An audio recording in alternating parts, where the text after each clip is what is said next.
Hi all, എൻ്റെ പേര് Jinu's അക്കാഡമിയുടെ CEO ആണ്.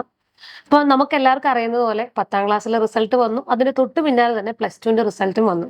ഈ ഒരു +2ന്റെ റിസൾട്ട് ഔട്ടായി കഴിയുമ്പോൾ അല്ലെങ്കിൽ ഈ ഒരു റിസൾട്ടിന്റെ സമയത്ത് ഒരുപാട് സ്ഥാപനങ്ങളിൽ കരിയർ ഗൈഡൻസ് ക്ലാസ്സുകൾ കുട്ടികൾക്ക് കൊടുക്കാറുണ്ട്.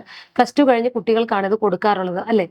അപ്പം ഇങ്ങനെ ഈ ഒരു ക്ലാസ് കൊടുക്കുന്നതിന്റെ ഉദ്ദേശം തന്നെ +2 കഴിഞ്ഞ കുട്ടികൾ ഏത് മേഖലയിലേക്ക് തിരിയണം, ഏത് കോഴ്സ് എടുത്ത് പഠിക്കണം, അതുപോലെ ഈ ഒരു കോഴ്സ് എടുത്ത് പഠിച്ചാൽ അവർക്ക് എന്താണ് ബെനിഫിറ്റ്, ഫ്യൂച്ചറിൽ അവർക്ക് എത്ര സാലറി കിട്ടും, ഇതിലേക്കുള്ള വിദേശ സാധ്യതകൾ എന്തൊക്കെയാണ് തുടങ്ങിയ കാര്യങ്ങളാണ് ഈ കരിയർ ഗൈഡഡ് ക്ലാസ്സുകളിൽ കൂടുതലായിട്ടും ഉൾക്കൊള്ളിക്കാറുള്ളത്. അപ്പം എനിക്ക് ഈ കാര്യത്തിൽ ചെറിയൊരു സജഷനേ ഉള്ളൂ.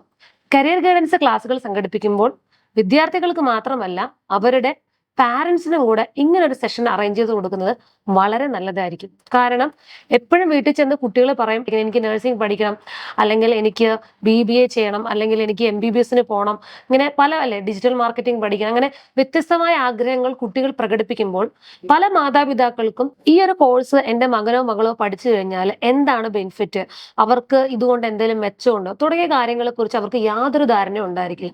അതുകൊണ്ട് തന്നെ ഇത്തരം ക്ലാസ്സുകളിൽ പാരന്റ്സിനെ ഉൾക്കൊള്ളിക്കുന്നത് വളരെ നല്ലതായിരിക്കും. രണ്ടാമത്തെ കാര്യം, +2ന് ശേഷം ഏത് കോഴ്സ് പഠിക്കണം എന്ന് തീരുമാനിക്കുന്ന കാര്യത്തിൽ കുട്ടികളുടെ തീരുമാനങ്ങൾക്ക് നിങ്ങൾ തീർച്ചയായും മുൻഗണന കൊടുക്കണം. കാരണം ഇഷ്ടമില്ലാത്ത കോഴ്സ് സെലക്ട് ചെയ്ത് പഠിക്കുന്ന ഒരു കുട്ടിക്ക് ഒരിക്കലും ആ മേഖലയിൽ നല്ലൊരു പെർഫോമൻസ് കാഴ്ചവെക്കാനായിട്ട് പറ്റില്ല.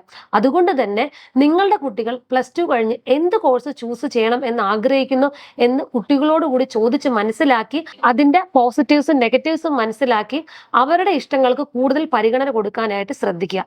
ഇല്ലെങ്കിൽ ഭാവിയിൽ അവർ നിങ്ങളുടെ മുന്നിൽ കിടന്ന് വിഷമിക്കുന്നത് നിങ്ങൾ തന്നെ കാണേണ്ടി വരും.